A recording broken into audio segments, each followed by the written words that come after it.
Yes sir. तो चलो आज आगे का डिस्कशन करते हैं। कल तक जहाँ डिस्कस किया था उसके आगे, behaviour of plane wave front in a concave mirror, convex lens, concave lens and prism. इनमें जो आपका प्लेन वेव फ्रंट आता है वो किस प्रकार से बिहेव करता है वो स्टडी करेंगे आज हम लोग, ठीक है।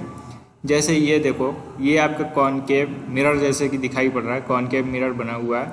अब यहाँ पर प्लेन लाइट रेज आई, यानी कि जो आपकी लाइट रेज हैं वो पैरेलल लाइट रेज इंसिडेंट कर रही हैं।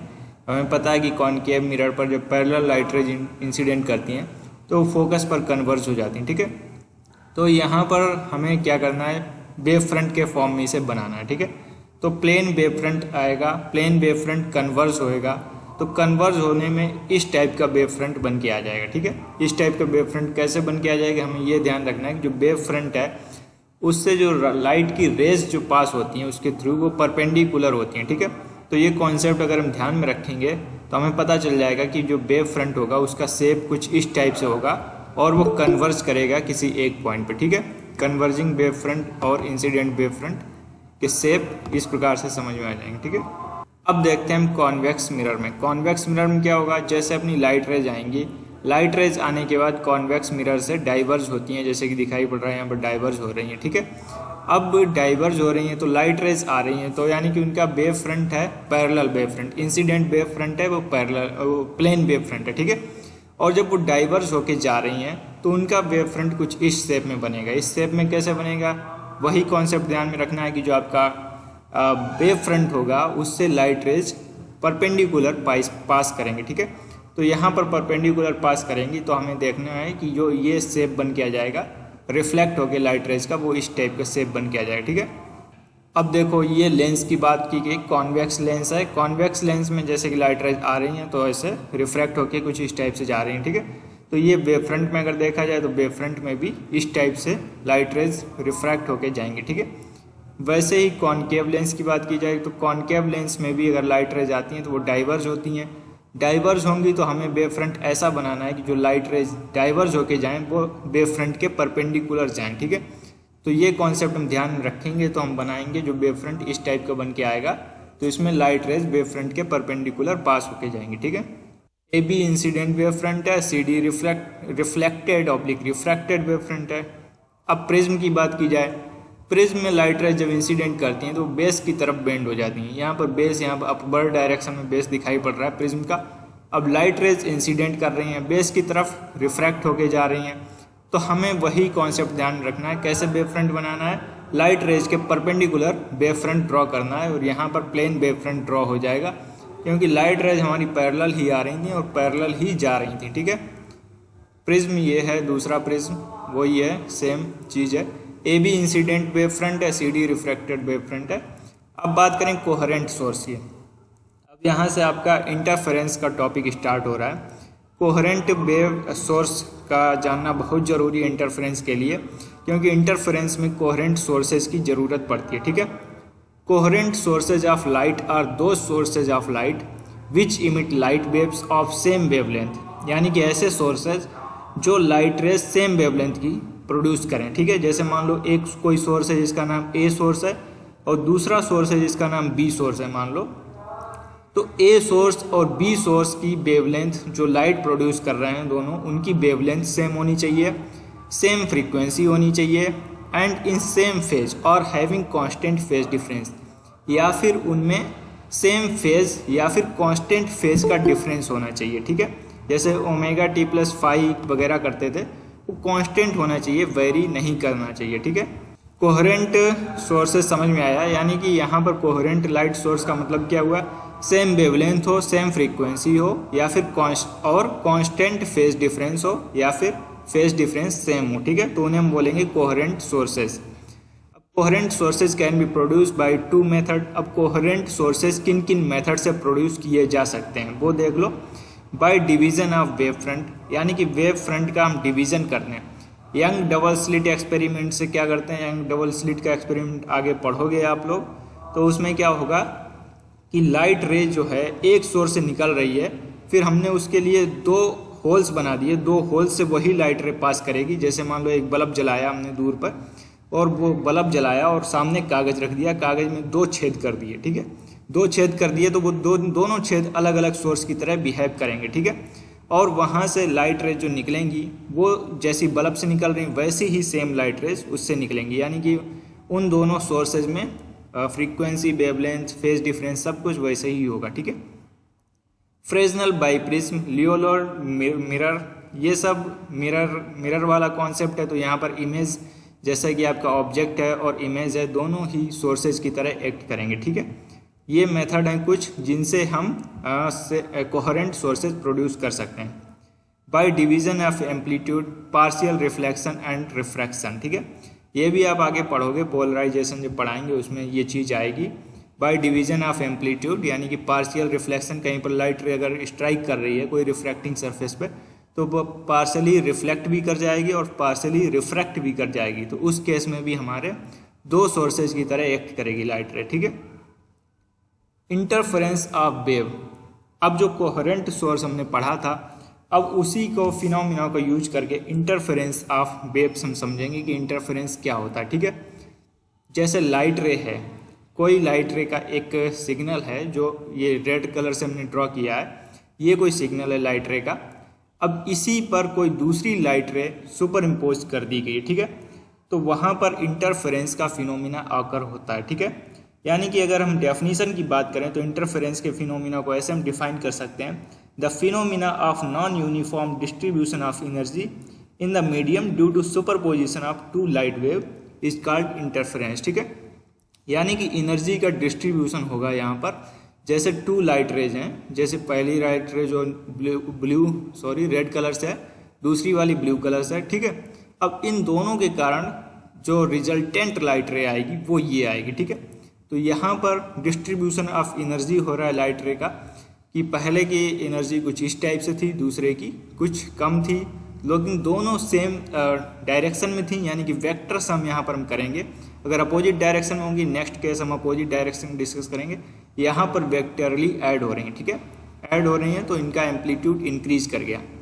अब वहीं पर देखते हैं, इसे हम बोलते हैं कॉन्स्ट्रक्टिव इंटरफेरेंस, ठीक है। कॉन्स्ट्रक्टिव इंटरफेरेंस में क्या होता है, अपना एम्पलीट्यूड ऐड हो जाता है, ठीक है, एम्पलीट्यूड ऐड हो जाता है और इंटेंसिटी इंक्रीज कर जाती है, ठीक है। और वहीं पर डिस्ट्रक्टिव इंटरफेरेंस की बात की जाए तो जैसे ये देखो, पहला सिग्नल है लाइट का, ये है, दूसरा सिग्नल है लेकिन वो अपना अपोजिट फेज में है, ठीक है, पहले सिग्नल के अपोजिट फेज में जा रहा है, ठीक है, तो यानी ये डाउनवर्ड डायरेक्शन में है और पहला सिग्नल अपवर्ड डायरेक्शन था, ठीक है। अगर हम इन्हें वेक्टरली ऐड करेंगे तो ऐड करने के बाद जो रिजल्टेंट वेव बनेगी वो कुछ इस टाइप से बनेगी, यानी कि उसका एम्पलीट्यूड काफ़ी कम होगा, तो इसे हम ऐसे भी लिख सकते हैं, E equal to E1 minus E2, ठीक है।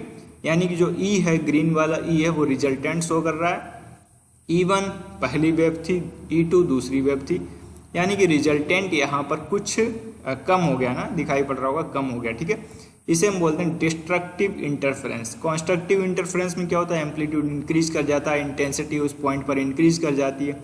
डिस्ट्रक्टिव इंटरफेरेंस में एम्पलीट्यूड अपना डिक्रीज कर जाता है, इंटेंसिटी भी करस्पॉन्डिंगली डिक्रीज कर जाती है, ठीक है। ये चीज़ समझ में आई, कॉन्स्ट्रक्टिव और डिस्ट्रक्टिव। अब देखो, ये फर्स्ट वेव है जो रेड कलर से, सेकेंड वेव है ब्लू कलर वाली, ग्रीन कलर वाली ये है, तो ये तो बता ही चुका हूँ। अब ये देखो कि इंटरफेरेंस होता कैसे, जैसे 2 सोर्सेज हैं S1 और S2, ठीक है। ये 2 सोर्सेज अपने कोहेरेंट सोर्सेज होंगे, कोहेरेंट सोर्सेज यानी कि सेम वेवलेंथ हो, सेम फ्रीक्वेंसी हो या फिर कांस्टेंट फेज डिफरेंस हो, ठीक है, तो उन्हें हम बोलेंगे कोहेरेंट वेव सोर्सेज, ठीक है। इन्हें हम अचीव कैसे कर सकते हैं, किसी एक जनरली अचीव करने के लिए इनको क्या करते हैं कि एक पर्टिकुलर मोनोक्रोमेटिक लाइट का सोर्स लेते हैं। मोनोक्रोमेटिक लाइट का सोर्स का मतलब उसमें एक ही कलर डोमिनेट करता है, जैसे रेड कलर है, लेजर लाइट होती है ना, वो मोनोक्रोमेटिक सोर्स बोल सकते हैं, ठीक है। उस टाइप का सोर्स लोगे और फिर उसको स्ट्राइक करोगे, वो दोनों होल से होकर अगर पास कर रही है तो वो दोनों होल से जब पास करेगी तो वहाँ पर कोहेरेंट सोर्सेज की तरह एक्ट करेंगे ये दोनों सोर्सेज, ठीक है, क्योंकि उस केस में जो सोर्स का लाइट सिग्नल होगा, यानी कि जो वेवलेंथ होगी, फ्रीक्वेंसी होगी, फेज होगा, वही इन सोर्सेज का होगा, ठीक है। तो ये देखो, जब पहले सोर्स से पास करेगी लाइट रेज तो कुछ इस टाइप के वेव फ्रंट बनाएंगे। वेव फ्रंट जो बन रहे हैं, पहले ये ब्लू है, फिर रेड है, फिर ब्लू है, फिर रेड है, ऐसे ही दोनों सोर्सेज से वेव फ्रंट बनेंगे। ठीक है, वेव फ्रंट हमने बताया था कि जो आपका पॉइंट सोर्स होता है उसके लिए सर्कुलर वेव फ्रंट बनते हैं। ठीक है, तो यहाँ पर सर्कुलर वेव फ्रंट बन रहे हैं। अब यहाँ पर देखो, इतना लेट क्यों ज्वाइन करते हो, समझ में नहीं आता मेरे को। दीप, अब तो काफ़ी टाइम हो गया, अब तो सुधर जाओ। तो अब देखो, ये सोर्सेज हैं S1 और S2। ठीक है, अब यहाँ से क्या होगा, जैसे यहाँ पर ड्रॉ किए गए हैं सोर्सेज, जो ब्लू है, अभी वो नीचे हम बताएंगे कि ब्लू और रेड क्या है। जो यहाँ पर ब्लू कलर है वो क्रेस्ट को शो कर रहा है। क्रेस्ट क्या होता है, जैसे कि अपना लाइट का सिग्नल होता है, ट्रैवल करता है, इलेक्ट्रोमैग्नेटिक सिग्नल होता है, तो उसमें जो हाइट पकड़ती है, जो यानी कि यहाँ पर एम्पलीट्यूड है जो मैक्सिमम जा रहा है अपवर्ड डायरेक्शन में, उसे हम बोलते हैं क्रेस्ट। ठीक है, और जो डाउनवर्ड डायरेक्शन में एम्पलीट्यूड जा रहा है उसे हम बोलेंगे ट्रफ। ठीक है, तो डाउनवर्ड डायरेक्शन में जाने वाले को हम ट्रफ बोल रहे हैं। जैसे कि यहाँ पर देखो सिग्नल जो बना हुआ है, डाउनवर्ड एम्पलीट्यूड है ट्रफ है, अपवर्ड एम्पलीट्यूड को क्रेस्ट बोल रहे हैं। ठीक है, अब यहाँ पर देखो, जब सिग्नल ट्रैवल करेगा तो क्रेस्ट और ट्रफ साथ साथ ट्रैवल करेंगे। ठीक है, जो ब्लू कलर है वो अपना क्रेस्ट दे रहा है, यानी कि हाइट दे रहा है एक प्रकार से, और ट्रफ है उसे हम समझ सकते हैं कि जो अपना डेप्थ है वो दे रहा है। ठीक है, जो ये ऑरेंज कलर से है वो ट्रफ है। ठीक है, तो ये इस टाइप से सिग्नल ट्रैवल करेगा। अब यहाँ पर देखने वाली चीज़ क्या है, जब आपका क्रेस्ट मिल जाएगा, ठीक है, क्रेस्ट और क्रेस्ट मिलेगा तो वो एक हाई पीक देगी ना, तो वहाँ पर कॉन्स्ट्रक्टिव इंटरफेरेंस होगा। कॉन्स्ट्रक्टिव इंटरफेरेंस होगा तो वहाँ पर ब्राइट बैंड बनेगा। ठीक है, और जब क्रेस्ट और ट्रफ मिलेंगे, क्रेस्ट और ट्रफ मिलने का मतलब है कि जो आपका ऑरेंज वाला सिग्नल है, ऑरेंज वाला सर्किल है, और जो ब्लू वाला सर्किल है, जब वो स्ट्राइक करेंगे तो वहाँ पर होगा डिस्ट्रक्टिव इंटरफेरेंस। ठीक है, डिस्ट्रक्टिव इंटरफेरेंस होगा, यानी कि वहाँ पर डार्क बैंड बनेगा। ठीक है, ब्राइट बैंड कब बन रहा है, जब कॉन्स्ट्रक्टिव इंटरफेरेंस हो रहा है, यानी कि क्रेस्ट मिल रहे हैं। और डार्क बैंड कब मिल रहा है, जब अपना डिस्ट्रक्टिव इंटरफेरेंस हो रहा है, यानी कि क्रेस्ट और ट्रफ मिल रहे हैं, तब वहाँ पर डार्क बैंड प्रोड्यूस हो रहा है। ठीक है, ये चीज़ समझ में आई, ब्राइट कैसे प्रोड्यूस हो रहा है, डार्क कैसे प्रोड्यूस हो रहा है, ये चीज़ आई थिंक क्लियर हुई होगी। कोई डाउट तो पूछ सकते हो। ठीक है, the phenomena of one wave interfering with another and the resulting distribution of energy in the space around the two sources of disturbance is called interference of wave। ठीक है, ये इंटरफेरेंस की डेफिनेशन है। इंटरफेरेंस की definition यहाँ पर क्या कह रही है, the phenomena of one wave interfering with another wave, यानी कि एक वेव दूसरी वेव के साथ इंटरफेयर कर रही है, यानी कि सुपर इम्पोज कर रही है, and the resulting distribution of energy, तो फिर एनर्जी का भी डिस्ट्रीब्यूशन उसके अकॉर्डिंग हो रहा है। ठीक है, किसके अकॉर्डिंग हो रहा है, क्रेस्ट और ट्रफ को देखा जा रहा है, क्रेस्ट मिल रहे हैं, क्रेस्ट ट्रफ मिल रहे हैं, या फिर क्या मिल रहा है। ठीक है, तो उस अकॉर्डिंग एनर्जी का डिस्ट्रीब्यूशन हो रहा है in the space around the two sources of distribution is called interference of wave, और इसी डिस्ट्रीब्यूशन ऑफ एनर्जी को हम बोलते हैं इंटरफेरेंस ऑफ वेव। ठीक है, ये चीज़ क्लियर हुई, इंटरफेरेंस क्या होता है। किसी को कोई डाउट हो तो पूछो जल्दी, नहीं तो फिर मैं आगे बढ़ता हूँ। Okay, theory of interference of wave की बात की जाए तो इंटरफेरेंस कैसे आता है उसको हम समझने की कोशिश करेंगे। यहाँ पर डेरिवेशन थोड़ा सा इन्वॉल्व हो रहा है। जैसे मान लो पहला लाइट का सिग्नल है, उसका जो डिस्प्लेसमेंट है वो E1 = A sin omega T के फॉर्म में लिखा गया। ठीक है, दूसरा सिग्नल है लाइट का, हमने लिया दूसरी वेव ली जिसको E2 B sin omega t + phi ले रहे हैं। ठीक है, यहाँ पर देखने वाली चीज़ क्या है, यहाँ पर जो है phase difference, constant phase difference है, वो फाई का फेज डिफरेंस ले रहे हैं। ठीक है, अब देखो, the waves are with same speed, wave length, frequency, time period, nearly equal amplitude. यहाँ पर जो हम वेव ले रहे हैं वो ले रहे हैं सेम स्पीड की, सेम स्पीड है, वेव लेंथ भी सेम है, फ्रीक्वेंसी टाइम पीरियड भी सेम है, ओमेगा भी यहाँ पर सेम है, एंगुलर फ्रीक्वेंसी भी सेम है, और नियरली इक्वल एम्पलीट्यूड की वेव्स ले रहे हैं, travelling in the same direction with constant phase difference phi. Constant phase difference phi से ट्रेवल कर रही हैं वेव्स। ठीक है, तो यहाँ पर कांस्टेंट फेज डिफरेंस, इसका मतलब क्या हुआ है, ये अपने कोहेरेंट सोर्सेज हम कंसीडर कर रहे हैं। ठीक है, omega is the angular frequency of the wave, omega angular frequency है, A and B are the amplitude, and E1 E2 are the instantaneous value of electric displacement. यानी कि जो E1 E2 है जो ले रहे हैं वो इलेक्ट्रिक डिस्प्लेसमेंट है, और जो ओमेगा है angular frequency, A B amplitude है, ठीक है। Applying superposition principle, the magnitude of resultant displacement of the wave is. जो सुपरपोजिशन प्रिंसिपल होता है उसके अकॉर्डिंग क्या होता है कि जो डिस्प्लेसमेंट होते हैं वो वेक्टरली ऐड होते हैं, ठीक है। वहाँ पर वेक्टर के कॉन्सेप्ट को लगा के हम ऐड करते हैं, ठीक है। अब यहाँ पर देखो E equal to E1 plus E2, superposition principle से E equal to E1 plus E2 लिखा हुआ है, ठीक है। E क्या है, A1 साइन ओमेगा टी, ऊपर से टर्म उठा के नीचे रख दिए, कोई दिक्कत नहीं यहाँ तक। अब फिर इसको साइन ओमेगा टी को हम खोलेंगे, साइन ओमेगा टी प्लस 5 को अगर ओपन करेंगे, साइन ए प्लस बी का फार्मूला लगा के, sign A cos B cos A sine B plus cos A, वो वाला फार्मूला लगा के जब हम ओपन करेंगे तो हमें क्या करना है, ए प्लस बी कॉस 5, यानी कि साइन ओमेगा टी के आगे जितने भी कांस्टेंट आ रहे हैं उनको एक ब्रैकेट में लिख लेना है, और कॉस ओमेगा टी के आगे जो जो कांस्टेंट आ रहा है उन्हें एक ब्रैकेट में लिख लेना, ठीक है। इस टाइप से हम लिख सकते हैं। अब यहाँ पर कुछ एजम्पशंस आपको मानने पड़ेंगे। ए प्लस बी कॉस 5 को ए कॉस थीटा से रिप्लेस कर रहे हैं, ठीक है, ए कॉस थीटा मान रहे हैं, और बी साइन 5 यानी कि जो कॉस ओमेगा टी के आगे जो टर्म आ रहा है बी साइन 5 को हम साइन थीटा, ए साइन थीटा से रिप्लेस कर रहे हैं, ठीक है। अब देखो, अब ये इक्वेशन आपकी E equal to A sine omega T plus theta के टर्म में लिखी गई है, ठीक है। ये इक्वेशन हम ऐसे लिख रहे हैं तो कैसे लिखेंगे, where E is the resultant displacement, A is the resultant amplitude and theta is the resultant phase difference, ठीक है। यानी कि जो हमारी सुपरपोजिशन के बाद जो वेव आ रही है, यानी कि इंटरफेरेंस जब हो रहा है उसके बाद जो वेव आ रही है वो E equal to A sine omega T plus theta की वेव आ रही है, ठीक है।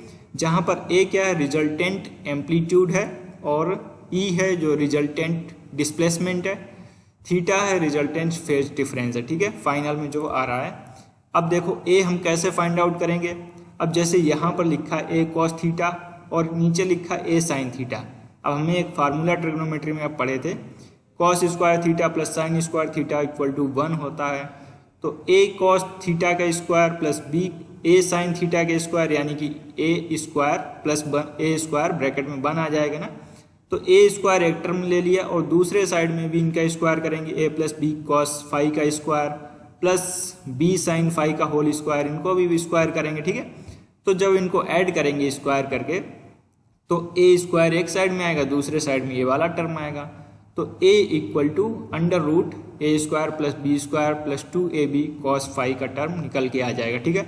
यानी कि ये हमारा रिजल्टेंट एम्पलीट्यूड आ रहा है। जब दो वेव्स इंटरफेयर करेंगी तो उनका जो रिजल्टेंट एम्पलीट्यूड है वो ये आएगा, ठीक है। ये काफ़ी इंपॉर्टेंट फार्मूला है, इसको ध्यान रख लेना, इससे बहुत सारी चीज़ें निकल के सामने आएंगी। अब टेन थीटा की बात की जाए तो ये साइन थीटा और कॉस थीटा है, इनका अगर रेशियो ले लेंगे तो ये टेन थीटा निकल के आ जाएगा, ठीक है। टेन थीटा क्या हो जाएगा, बी साइन 5 अपॉन ए प्लस बी कॉस 5। अब यहाँ पर थोड़ा सा ग्राफ बनाया गया है, कुछ खास ग्राफ नहीं है। ए और बी का जैसे एंगल है, ए और बी के बीच का एंगल 5 मान लिया। अब बी के कंपोनेंट कर दिए एक्स एक्सिस के अलॉन्ग, वाई एक्सिस के अलॉन्ग, तो ये बी कॉस 5 हो गया, बी साइन 5 हो गया, ठीक है। वैसे ही ए का एंगल है स्मॉल ए के साथ, वो थीटा है, तो उसके कंपोनेंट कर दिए एक्स एक्सिस के अलॉन्ग, वाई एक्सिस के अलॉन्ग, ए कॉस थीटा ए साइन थीटा हो गया, ठीक है। यहाँ तक किसी को कोई दिक्कत है थ्योरी ऑफ इंटरफेरेंस, ये कैसे डिराइव किया फार्मूला, ये चीज़ समझ में आई ना सबको।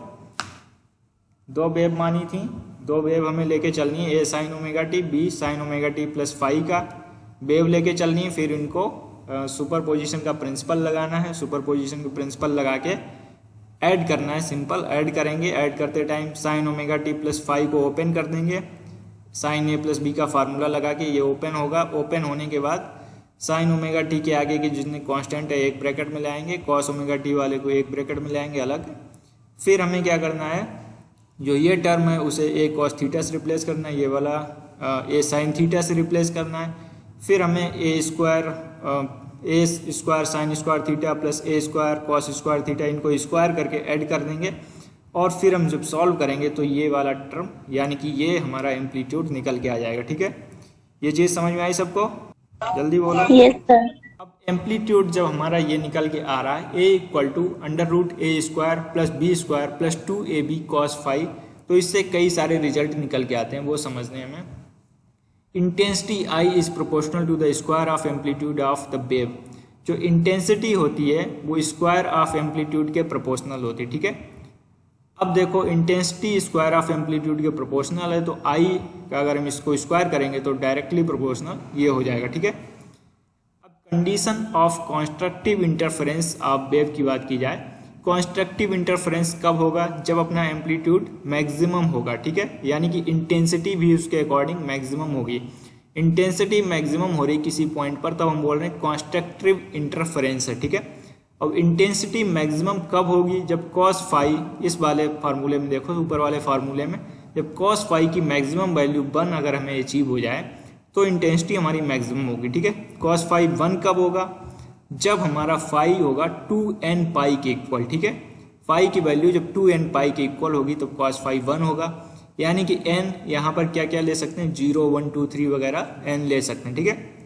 तो ये होता है हमारा कॉन्स्ट्रक्टिव इंटरफेरेंस का फार्मूला, ठीक है। अब करस्पॉन्डिंगली पाथ डिफरेंस, अब पाथ डिफरेंस एक्चुअली होता है क्या? जैसे दो रेज हैं वो स्ट्राइक कर रही हैं, जैसे पहले सोर्स से कोई लाइट रे निकली, फिर दूसरे सोर्स से लाइट रे निकली, तो वो जाके एक पर्टिकुलर पॉइंट पर मीट कर रही हैं, यानी कि वहाँ पर अगर कॉन्स्ट्रक्टिव इंटरफेरेंस दे रही हैं तो दोनों सोर्सेज से जो लाइट रे गई हैं तो हो सकता है उन्होंने पाथ अलग अलग ट्रेवल किया हो, ठीक है। पहले सोर्स से हो सकता है उसने कम पाथ ट्रेवल किया हो, दूसरे सोर्स ने थोड़ा सा ज़्यादा पाथ ट्रेवल किया हो एक पर्टिकुलर पॉइंट पर जाने में, तो उनके पाथ में जो डिफरेंस आता है उसे हम बोलते हैं पाथ डिफरेंस, ठीक है। तो उसे हम डेल्टा से यहाँ पर रिप्रेजेंट कर रहे हैं। डेल्टा होता क्या है?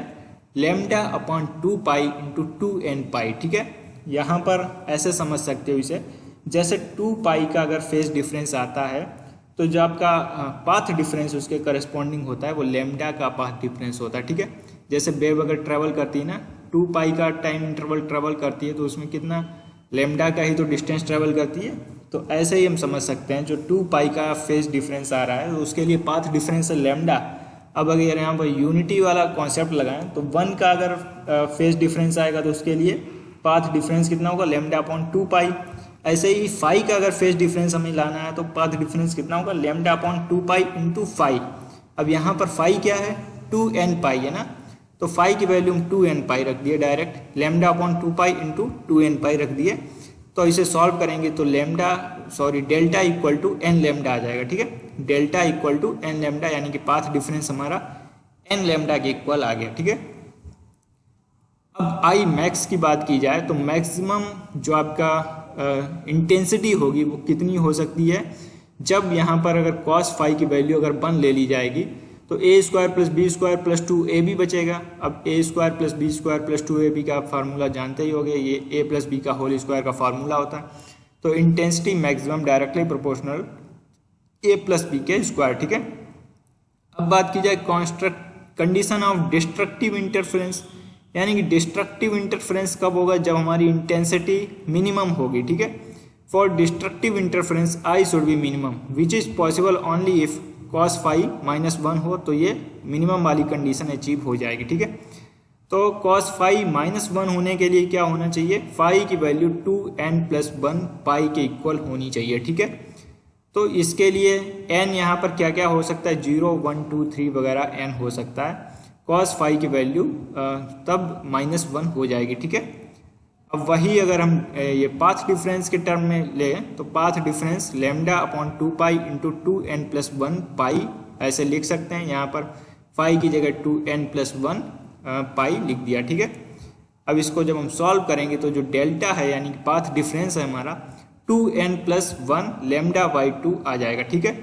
अब यहाँ पर इंटेंसिटी मिनिमम कितनी होगी? अगर यहाँ पर -1 लेंगे कॉस फाई तो a माइनस बी का होल स्क्वायर, ये हमारी मिनिमम इंटेंसिटी निकल के आ जाएगी, ठीक है।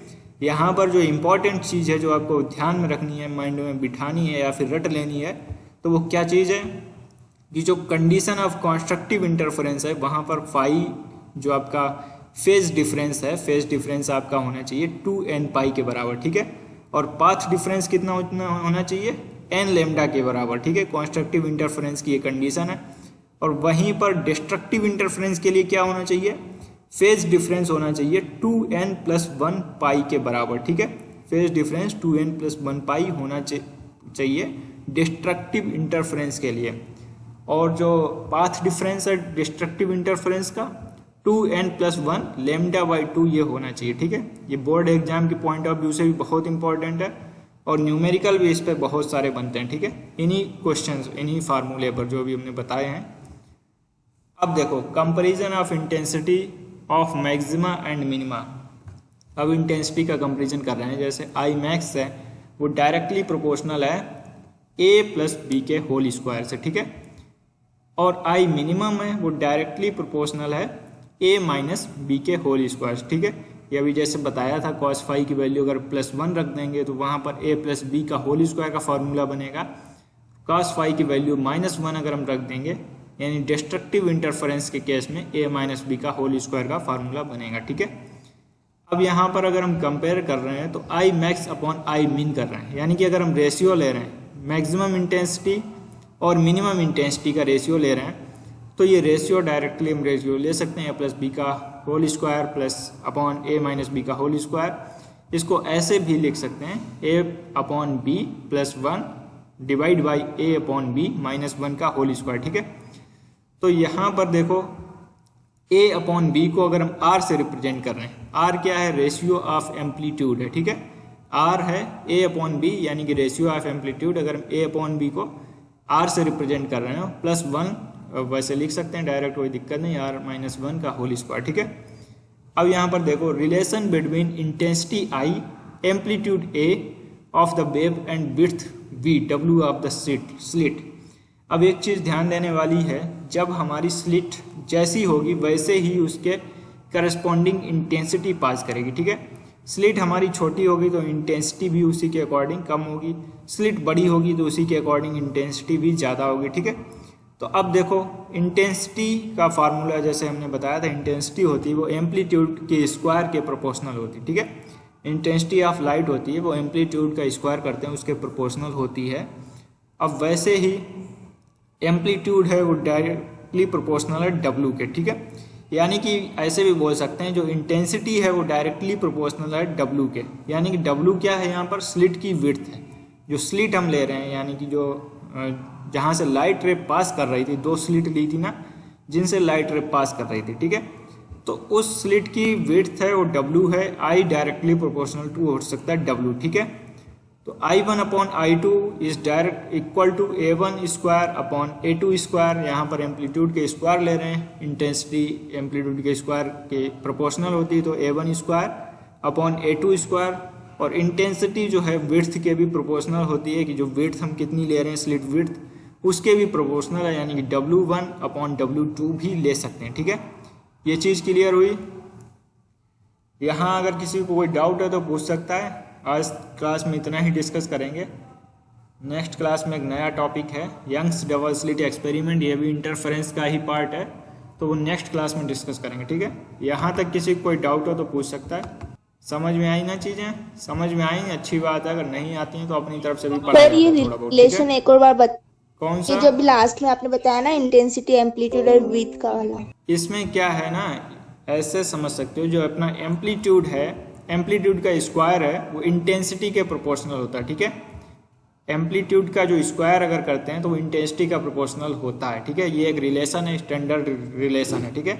इसके और ज़्यादा हायर क्लासेस में या फिर आपकी क्लास में आगे होगा इसका फार्मूला तो पढ़ाएंगे, नहीं तो ऐसे डायरेक्टली समझ सकते हो, याद कर सकते हो कि जो इंटेंसिटी है वो डायरेक्टली प्रोपोर्शनल होती है एम्पलीट्यूड के स्क्वायर के, ठीक है। और एम्पलीट्यूड है वो डायरेक्टली प्रोपोर्शनल है √ ऑफ विड्थ, ठीक है। या फिर ऐसे भी कह सकते हैं इंटेंसिटी डायरेक्टली प्रोपोर्शनल है विड्थ के, ठीक है। विड्थ जैसी होगी, विड्थ आपकी छोटी होगी तो वहाँ से कम इंटेंसिटी पास करेगी ना, लाइट की कम इंटेंसिटी पास करेगी। विड्थ अगर हम स्लिट की विड्थ, स्लिट ले रहे हैं, स्लिट मतलब है जो छेद हम कर रहे हैं, उसमें छेद कर रहे हैं ना, 2 छेद कर रहे हैं तभी तो अलग अलग सोर्सेज बने हैं वहाँ पर, तो जो स्लिट ले रहे हैं उसकी विड्थ है यहाँ पर W, ठीक है। जैसे यंग्स डबल स्लिट एक्सपेरिमेंट में ही ये स्लिट का कॉन्सेप्ट ज़्यादा आएगा तो वहाँ और ज़्यादा चीज़ें अच्छे से क्लियर होंगी, ठीक है। जब लाइट रे पास करेगी, कोहेरेंट लाइट सोर्स हमें बनाने के लिए 2 छेद की ज़रूरत पड़ेगी। कोई कागज़ लिए या फिर कोई पट्टे लिए तो उस पर 2 छेद किए, दो छेद से जब सेम ही सोर्स से लाइट पास करेगी तो वो कोहेरेंट सोर्स की तरह एक्ट करेंगे, ठीक है। कोहेरेंट सोर्स की तरह एक्ट करेंगे तो यानी कि वहाँ जो अलग अलग सोर्सेज हैं वहाँ से इंटेंसिटी का भी अलग अलग अमाउंट पास करेगा। अब इंटेंसिटी का अमाउंट कैसे वेरी करेगा, जब हमारा जो स्लिट है वो यानी कि जो छेद हम ले रहे हैं वो अगर बड़ा होगा तो वहाँ से ज़्यादा इंटेंसिटी पास करेगी और जो छोटा छेद होगा तो वहाँ से कम इंटेंसिटी पास करेगी, ठीक है। तो यहाँ पर इंटेंसिटी भी डायरेक्टली प्रोपोर्शनल टू विड्थ है, ठीक है। अब यहाँ पर अब हमको जो रिलेशन आए हैं उनको रेशियो लेना है, I1 अपॉन I2 ले लेंगे A1 square upon A2 square, और वैसे ही W1 अपॉन W2 निकल के आ जाएगा, यानी कि जो विड्थ हम ले रहे हैं स्लिट की विड्थ वो W1 अपॉन W2 ले रहे हैं, ठीक है। क्लियर हुई ना ये चीज़ें? Yes sir. ये तो समझ में आया आई मैक्स कैसे लिया A प्लस बी का होल स्क्वायर के इक्वल। हाँ यहाँ पर तो डायरेक्ट, हाँ ये चीज़ तो क्लियर हुई होगी कि जो आपका cos फाई था वो एक टाइम में हमने +1 ले लिया और cos फाई दूसरे टाइम में -1 का ले लिया था, ठीक है। नहीं डाउट है तो अच्छी बात है, वैसे समझ में आनी चाहिए चीज़ें, अगर नहीं भी आई हैं तो आपको आज इसको लिखना है, कॉपी पे लिखना है, बाकायदा डेफिनेशन लिखनी है कि ये क्या होता है, सुपरपोजिशन प्रिंसिपल, इंटरफेरेंस, ये सब क्या चीज़ें होती हैं, और इसका डेरिवेशन है वो भी करना अपनी कॉपी पे, ठीक है। और एक एक इनका न्यूमेरिकल भी कर लो, इनके न्यूमेरिकल जो आपका कंस्ट्रक्टिव इंटरफेरेंस और डिस्ट्रक्टिव इंटरफेरेंस के न्यूमेरिकल भी बनते हैं, तो वो न्यूमेरिकल भी एक बार को ट्राई कर लेना, तो उससे चीज़ें और क्लियर हो जाएंगी, ठीक है।